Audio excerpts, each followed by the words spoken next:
স্বপ্ন ছিল নিজের একটি ঘর তোলা, পরিবারের জন্য নিরাপদ ভবিষ্যৎ গড়া। কিন্তু সেই স্বপ্ন অপূর্ণ রেখেই মধ্যপ্রাচ্যের উত্তেজনার আগুনে নিভে গেল এক প্রবাসী জীবনের প্রদীপ।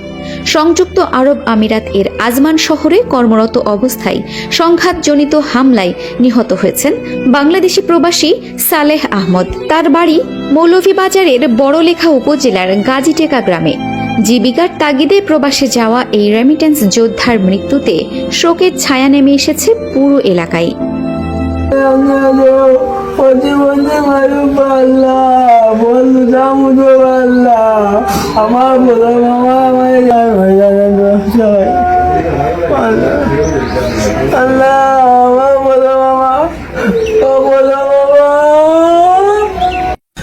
আঠাইশ তারিখ শুক্রবার সন্ধ্যার সময় আমরা খবর পাই যে তাই বিদেশ গাড়ির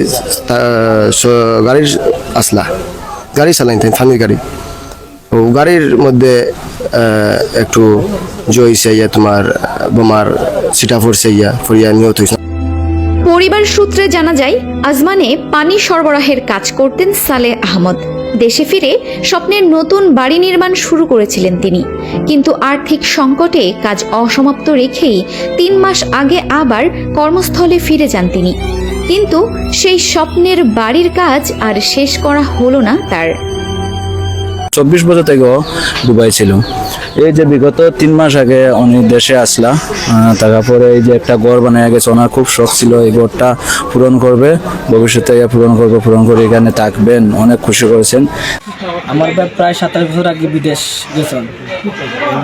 আমার ধর্মের আগে আমার আব্বা বিদেশ গেছেন। আমার এই পরিবার তো খুব কষ্ট হলো। আমার আব্বার স্বপ্ন ছিল যে বিল্ডিং বানাইতাম, আমার মানুষের মতো মানুষের লেখাপড়া করি। আমার শনিবার ইফতারের পর দায়িত্ব পালন করতে গিয়ে আজমান শহরের অদূরে হামলার শিকার হন তিনি।